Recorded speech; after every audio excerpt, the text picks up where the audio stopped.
Title: What if Coca-Cola's secret customer was never thirsty? Here is a question that should make every new founder uncomfortable. What if Coca-Cola does not sell a drink? Think about it. Water is cheaper. Juice has vitamins. Coffee wakes you up. Yet more than 1.9 billion servings of Coca-Cola products are consumed every day. People are not buying liquid. They are buying something else. And if you misunderstand who that customer is, you will test your product on the wrong person and wonder why it flops. This is part one of a three-part story built for entrepreneurs, the unemployed, the underemployed, and anyone on Social Security learning how to ideate products that actually sell. We are using Coca-Cola as the case study. Not because they are perfect. New Coke proves they are not, but because Coca-Cola has survived wars, recessions, and health trends for over 130 years by identifying one thing better than almost anyone: the real potential customer behind the sip. By part 3, you will have 8 principles Coca-Cola uses to find and test on potential customers, 3 mistakes brands like Pepsi, RC Cola, and countless startups make, and lessons you can run this week with zero budget. But first, let us kill myth about target markets. Part 1. Who is Coca-Cola's real potential customer?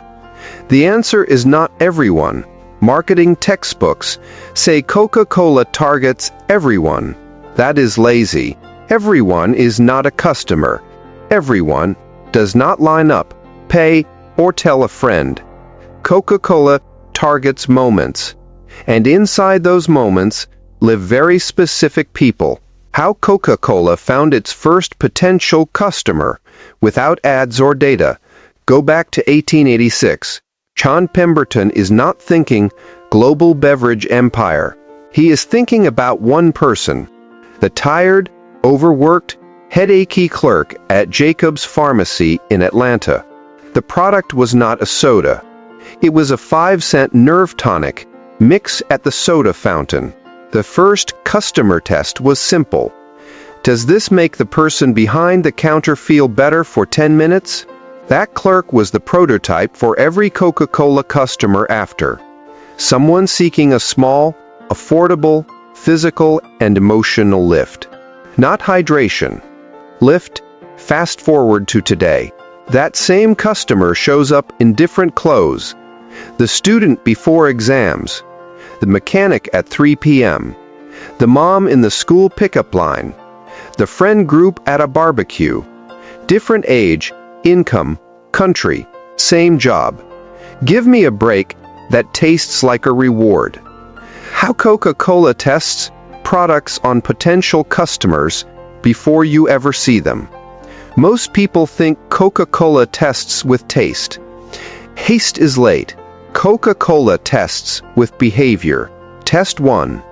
The 5-cent fountain test. For decades, Coca-Cola sold syrup to soda fountains, not bottles to consumers. Why? The fountain was the lab. A server could see faces. They could hear, "Make it colder," or "Too sweet today." They could test new sizes without a factory change. The fountain owner was Coca-Cola's first R&D partner. The real test was not, "Do you like it?" The test was, "Do you come back tomorrow and ask for the same thing?" Compare that to most startups. They build the bottle, the label, the factory, then beg for shelf space. Coca-Cola perfected the experience at one counter before scaling to millions. Test 2. The geography test. Coca-Cola did not go national by buying ads. They went city by city with free samples. In 1899, Asa Candler gave away coupons for free Coca-Cola. But here is the trick. The coupon was only redeemable at a soda fountain. That did 2 things. 1. It forced a trial in the exact moment Coca-Cola wanted to own. The social, out-of-home break. 2. It made the fountain owner a partner, because free customers still bought pretzels and talked. Pepsi tried to win with taste tests in malls. Sip A versus Sip B. That tests preference in a lab. Coca-Cola tested ritual in the wild. Which one predicts repeat sales? The ritual. Why this matters? If you are starting with nothing, you do not have Coca-Cola's budget. You have something better. Access to one real person. If you are unemployed and want to sell food, do not ask, "Does everyone like my sauce?" Find one tired nurse after a 12-hour shift. Give her a sample and watch. Does she close her eyes for a second? Does she say, "I needed that"? That is your potential customer. Not people who eat. People who need that feeling. If you are on Social Security and want to teach crafts, do not poll the internet. Offer to teach one grandchild's friend how to make a bracelet. If the kid wears it to school the next day, you have a signal. The test is not approval. The test is repeat and display. The big idea for today. Coca-Cola does not identify customers by demographics. They identify them by moments of need. Thirst is a moment. Celebration is a moment. Fatigue is a moment. Boredom is a moment. Coca-Cola builds products to win those moments, then tests in those moments before scaling. Other companies ask, "Who drinks soda?" Coca-Cola asks, "Who needs a lift at 3 p.m. and only has $1? Different question. It's different empire. In part 2, we will break down the 8 principles Coca-Cola uses to identify and test on potential customers. We will compare each one to mistakes Pepsi, New Coke, and smaller beverage startups made. You will get exercises you can run from your kitchen, your community center, or your phone. Part 3 will give you the 3 biggest mistakes to avoid, plus lessons learned, and a 1-page moment test canvas you can use for any product, not just drinks. If Part 1 shifted how you see your customer, subscribe to my YouTube channel right now. Next week, I am dropping Part 2, with the full 8-principle breakdown and the story of how Coca-Cola uses freestyle machines as a live testing lab in malls. Comment Part 2 and tell me, what moment does your potential customer live in? Is it stress, boredom, celebration, fatigue? I will reply with one way to test in that moment this week. You do not need a factory. You need a moment and a person. See you in Part 2. Title: The 8 Rules Coca-Cola uses to turn a 5-cent pause into a global habit. Welcome to Part 2. In Part 1, we learned Coca-Cola does not sell thirst. They sell a moment, a small lift, a reward, a break that fits in your hand, and they test that moment in the wild before they ever touch a billboard. Today we break down the 8 principles Coca-Cola uses to identify potential customers and test products on them. For each one, you will see what Coca-Cola did, how other companies get it wrong, and what you can do this week even if you are starting with no money, no team, and no factory. No tables, no theory, just the moves that work. Part 2. 8 Coca-Cola principles explained one by one. Principle 1. Own a moment, not market. What Coca-Cola did. Coca-Cola did not start by saying, "We sell to everyone." They started by owning one moment. The afternoon soda fountain break in 1896. That moment was short, social, affordable, and physical. It belonged to clerks, students, and shoppers who needed 5 minutes away from life. Every product decision after, bottle shape, ice-cold serving, vending machines, was designed to win that moment anywhere it appeared. How other companies miss it. RC Cola tried to win cola drinkers with price. New Coke tried to win Pepsi drinkers with taste. Both aimed at a market label. Neither asked, What moment are we stealing? Markets are crowded. Moments are specific. Pepsi's Pepsi Challenge. 1 sips in malls. Coca-Cola 1 repeats at 3 p.m. Repeats build empires. How Coca-Cola tests. They map the day. Where are people tired? Where are they celebrating? Where are they sharing? Then they place a test. A cooler at a mechanic S shop, a fountain at a cinema, a freestyle machine in a college food court. The test is not sales. It is, did the moment use us? If yes, they scale the cooler. If no, they move it. Lesson for you. Name the exact 10 minutes your product should own. Not lunch. Too broad. Try. The first 10 minutes after school when kids are cranky and parents are negotiating. That is a moment. Now test one offer only in that moment. If it wins there, you have a customer. Principle 2. Make it affordable to try, expensive to forget. What Coca-Cola did. For 70 years, a Coca-Cola was 5 cents. Not because it was cheap to make, because 5 cents removed the risk of trying. But the experience, glass bottle, ice cold, fizz, secret formula, was designed to be memorable. Cheap to start, hard to forget. That is why coupons in 1899 were for free servings, not discounts. Free trial creates a memory. A discount creates a transaction. How other companies miss it. Many energy drinks launch at $3 a can. That is a rent-level decision for a tired warehouse worker. So only enthusiasts try it. The product never reaches the moment where it is needed most. On the flip side, private label sodas are cheap to try and cheap to forget. No memory, no habit. How Coca-Cola tests it. They watch first taste to second purchase time. If a new flavor in a freestyle machine gets sampled but no one hits it twice in 7 days, it dies. Taste is not the metric. Return is the metric. Free lets you measure return fast. Lesson for you. What is your 5-cent version? If you are a tutor, do not sell a 10-session package. Sell 1 homework rescue for $5 via text. If the kid passes and texts again next week, you have a customer. If not, your course was not the problem. The first step was. Principle 3. Sell the bottle, but build the availability. What Coca-Cola did. The drink is simple.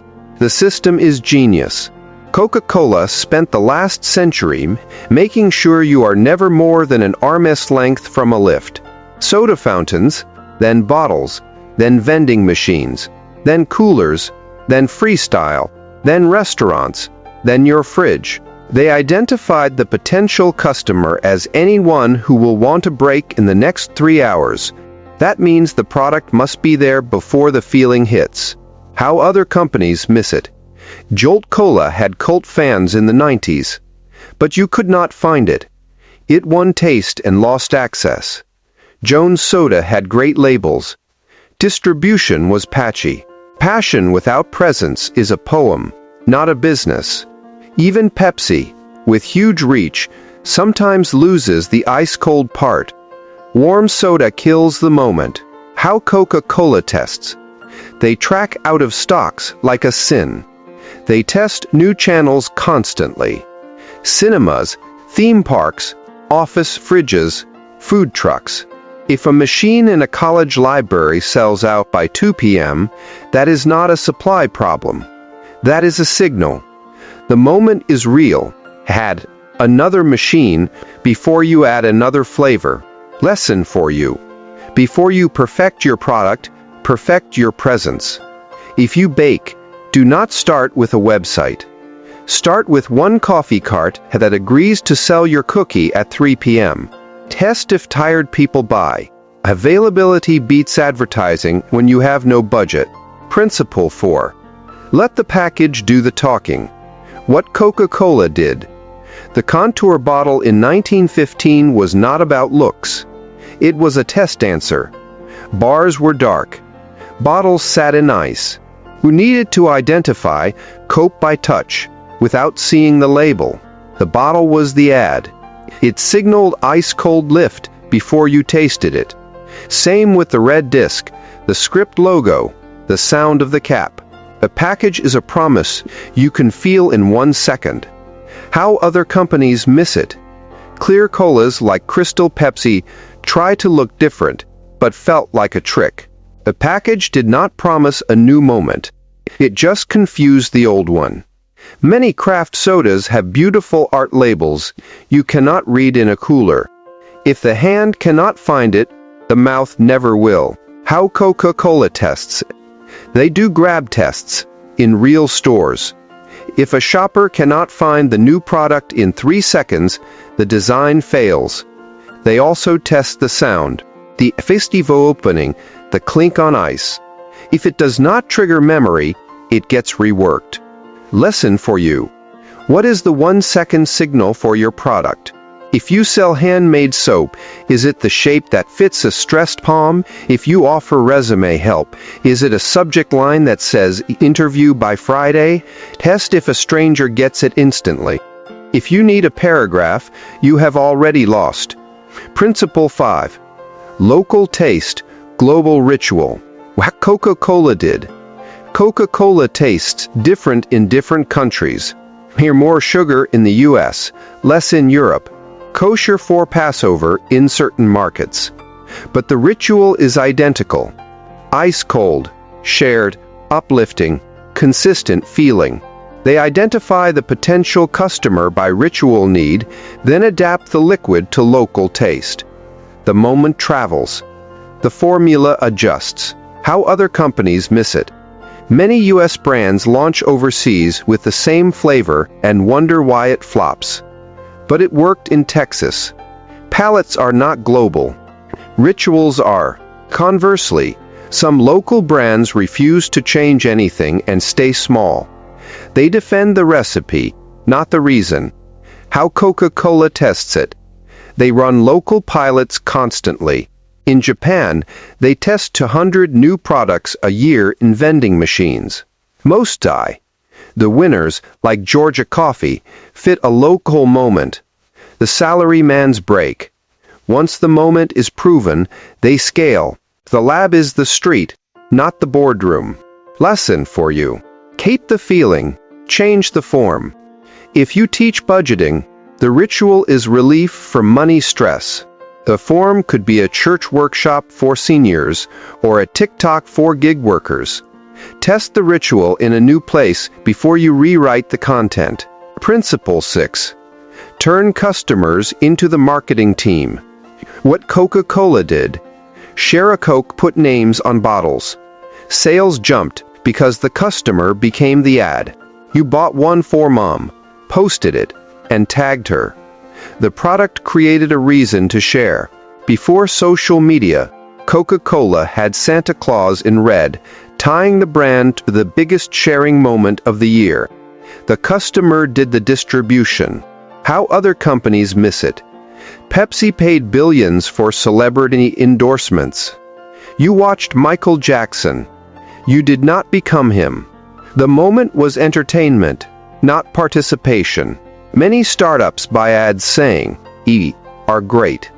Coca-Cola designs a bottle that says, "You are great. Tell someone." How Coca-Cola tests it.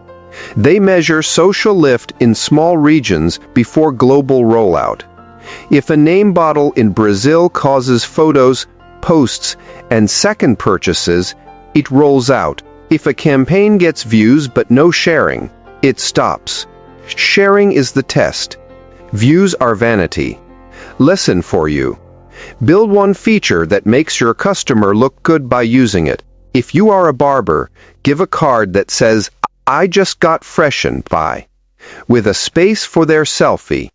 If they post it, you win. If not, redesign.